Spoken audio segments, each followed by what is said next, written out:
Assalamualaikum warahmatullahi wabarakatuh. Perkenalkan, nama saya Ida Struyani. Saya dari kelompok 2. Di sini saya akan menjelaskan tentang satuan suhu dan waktu.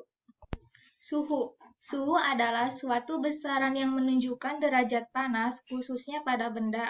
Benda yang mempunyai panas dapat menunjukkan suhu yang tinggi dibandingkan pada benda yang dingin. Untuk dapat mengetahui seberapa besar suhu pada benda tersebut, maka alat yang digunakan yaitu termometer.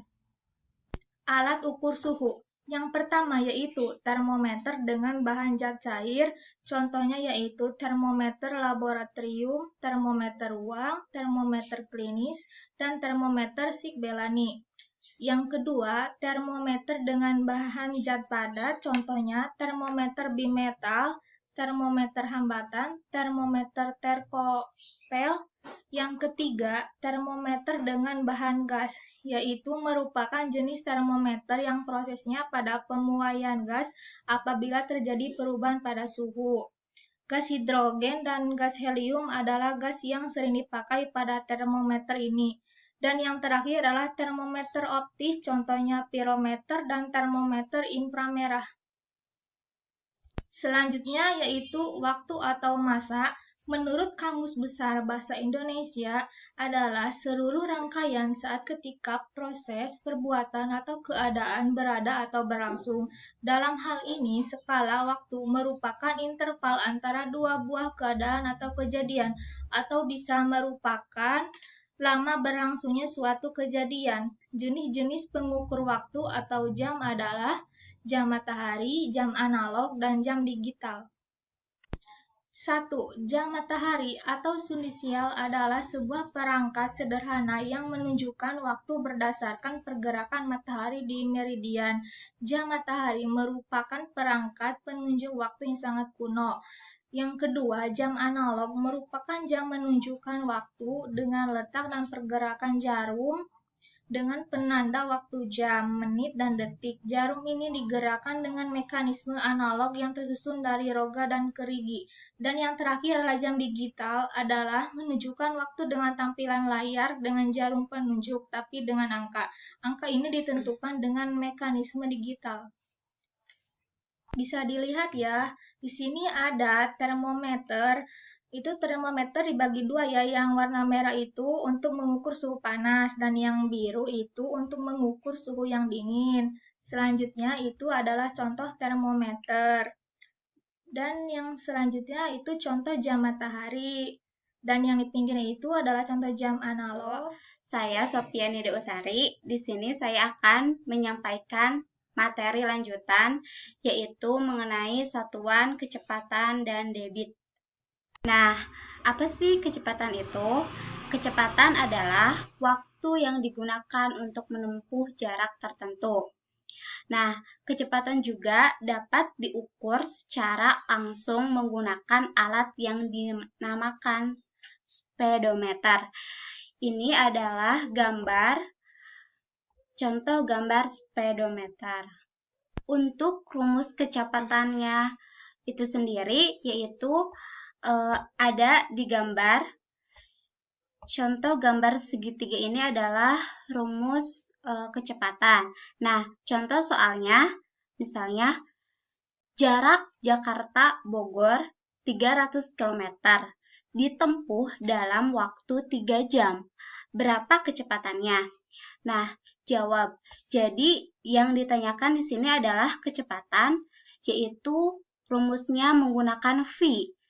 V sama dengan S bagi T. Jadi, V-nya itu kecepatan yang ditanyakannya, S-nya itu adalah jarak. Jarak berarti 300 dibagi T. Waktunya itu berarti 3 jam. 300 dibagi 3 sama dengan 100. Jadi, kecepatannya adalah 100 km per jam.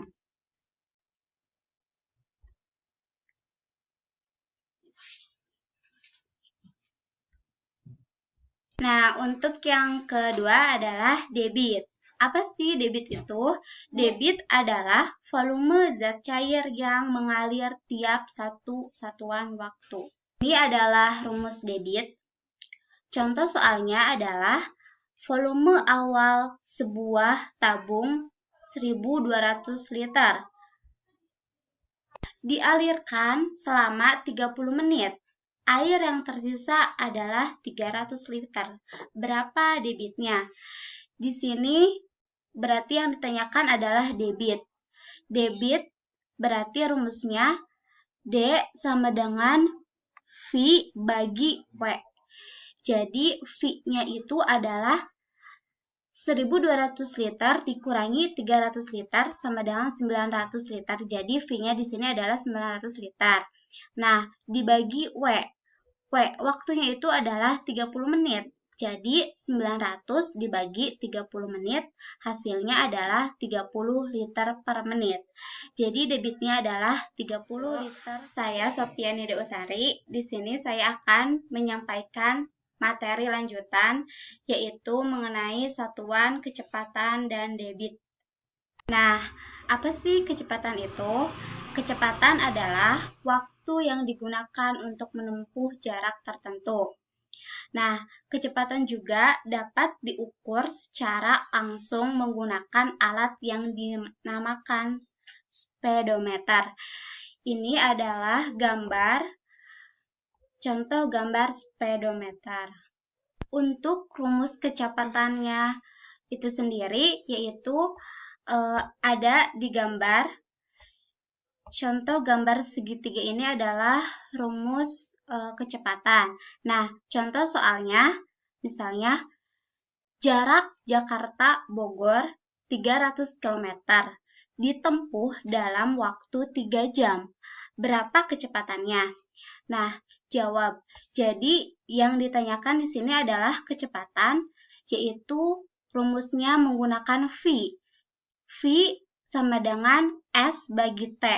Jadi, V-nya itu kecepatan yang ditanyakannya, S-nya itu adalah jarak. Jarak berarti 300 dibagi T. Waktunya itu berarti 3 jam. 300 dibagi 3 sama dengan 100. Jadi, kecepatannya adalah 100 km per jam.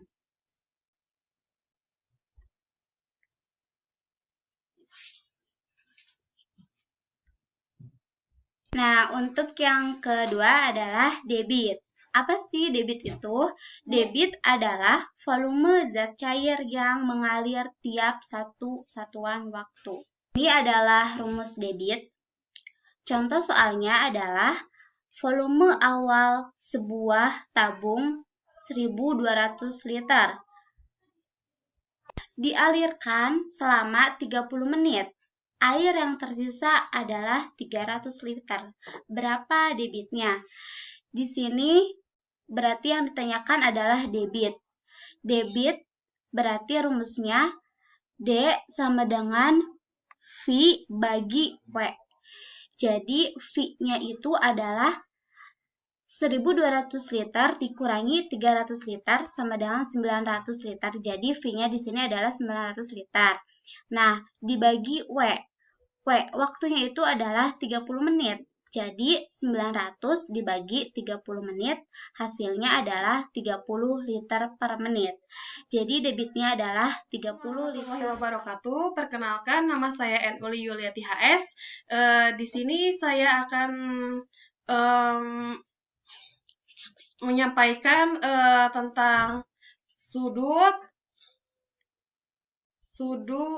garis, sudut, bidang, segi banyak, dan lingkaran. Garis adalah bentuk geometri atau susunan titik dapat tak terhingga yang saling bersebelahan dan juga memanjang. Bersebelahan kanan, kiri, atau juga atas atau bawah. Nah, di sini ada contohnya, ada garis sejajar, garis berpotong, garis berimpit. Tinggal lihat saja. Kedudukan dua buah garis, yang pertama ada garis sejajar. Posisi dua garis akan dikatakan sejajar apabila kedua garis tersebut berada di suatu bidang, dan apabila kedua garis tersebut diperpanjang, tidak akan bisa saling berpotong. Nah, di bawah adalah contohnya, garis sejajar. Selanjutnya ada garis berpotongan. Dua buah garis dikatakan berpotongan apabila keduanya memiliki sebuah titik potong atau bisa disebut sebagai titik persekutuan. Nah, ini adalah contohnya. Selanjutnya ada garis bersilangan. Dua garis dapat dikatakan bersilangan apabila keduanya tidak sejajar dan tidak berada pada suatu bidang. Nah, di sini ada garis bersilangan. Sudut merupakan suatu gagasan yang paling penting dipelajari dalam geometri. Sudut adalah gabungan dari dua buah sinar garis PA dan PB. Dengan PA dan PB disebut kaki sudut. Sudut diberi nama dengan 3 huruf kapital, misalnya sudut APB dilambangkan LPB, huruf yang di tengah, dalam hal ini P disebut dengan titik sudut. Bagian-bagian pada suatu sudut, sudut memiliki 3 penting, yaitu kaki sudut. Kaki sudut yaitu garis yang membentuk sudut tersebut. Titik sudut yaitu titik pangkal atau titik potong tempat berhimpitnya garis sinar. Daerah sudut, daerah atau ruang yang ada di antara dua kaki sudut. Nah, ini adalah contoh bagian-bagian sudut. Jenis-jenis sudut. Sudut siku-siku adalah sebuah yang memiliki besar daerah sudut 90 derajat. Dilihat dari contohnya sudut siku-siku. Sudut lancip adalah sebuah sudut yang memiliki besar daerah sudut di antara 0 derajat dan 90 derajat. Bisa dilihat.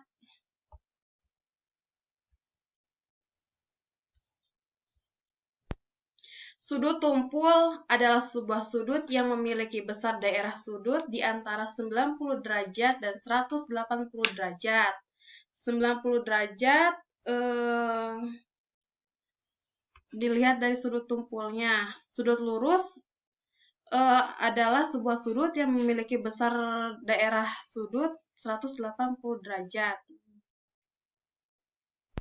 Bidang adalah permukaan rata yang meluas ke segala arah, tak terbatas, terus-menerus, dan dalam semua arah, dan tidak memiliki ketebalan. Bidang adalah himpunan titik-titik yang memiliki luas tak terhingga.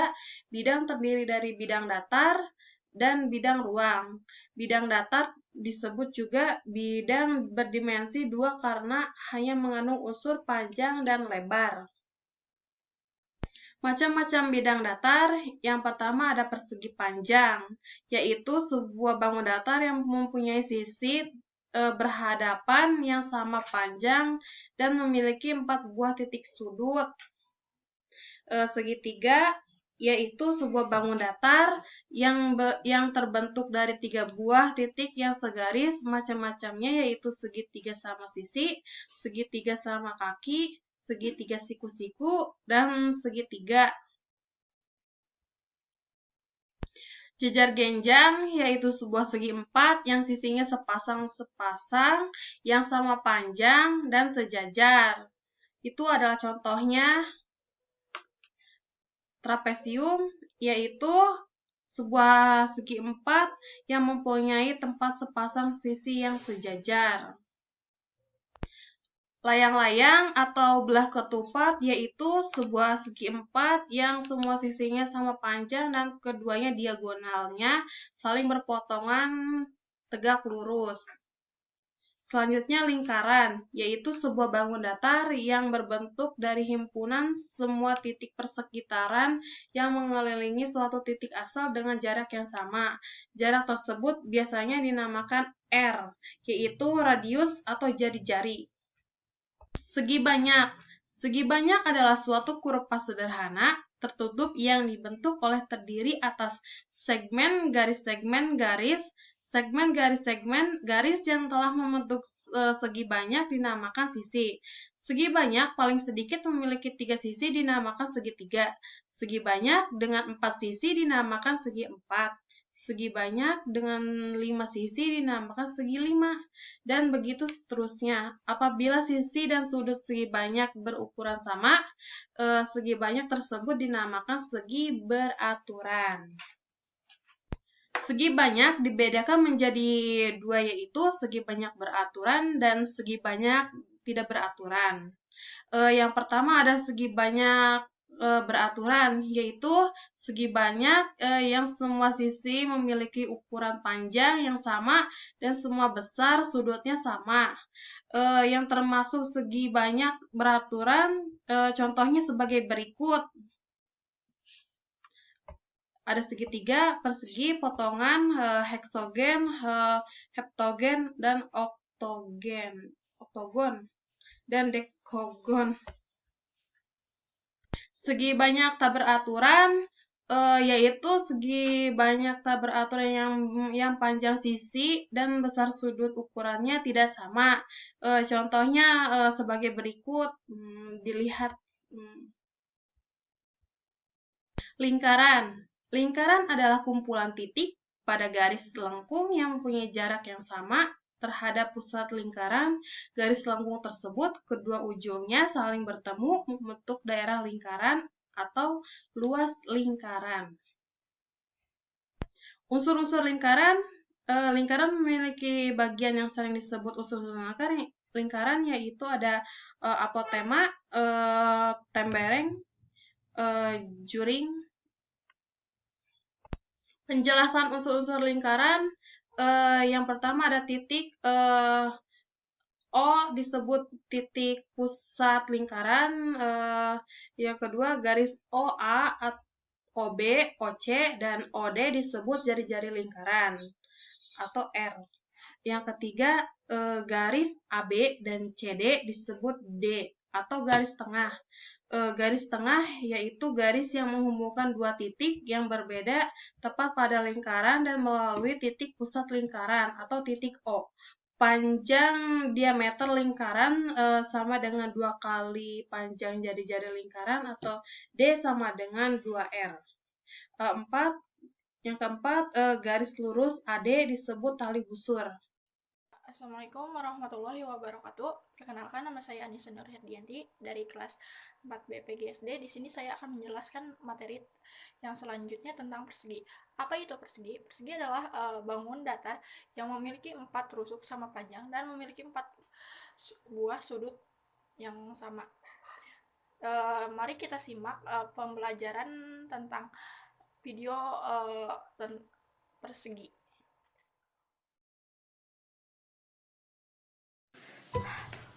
Halo adik-adik, kita belajar menghitung bangun datar yuk.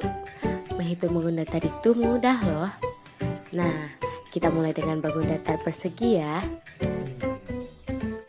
Persegi merupakan sebuah bangun datar yang memiliki 4 sisi, yang panjang tiap sisinya sama panjang. Selain itu, bangun datar persegi memiliki 4 sudut siku-siku yang sama besar, yaitu 90 derajat. Kita dapat menemukan bangun datar yang berbentuk persegi dalam kehidupan sehari-hari, di antaranya keramik lantai, ubin lantai, dan lain-lain. Nah, ini adalah rumus luas persegi, yaitu sisi kali sisi. Sedangkan rumus keliling persegi, yaitu 4 kali sisi, karena persegi memiliki 4 sisi. Nah, sekarang kita coba soalnya ya. Sebuah persegi memiliki sisi 5 cm. Tentukan luas dan keliling bangun tersebut. Oke, rumus luas persegi ABCD adalah sisi kali sisi atau S kali S. Diketahui bahwa sisi dari persegi ABCD adalah 5, maka didapat 5 kali 5 menjadi 25 cm persegi. Rumus keliling persegi ABCD adalah 4 kali S. Maka didapat 4 dikali 5 sama dengan 20 cm. Sekian materi dari kelompok 2, kurang lebihnya mohon maaf. Billahi taufiq wal hidayah. Wassalamualaikum warahmatullahi wabarakatuh.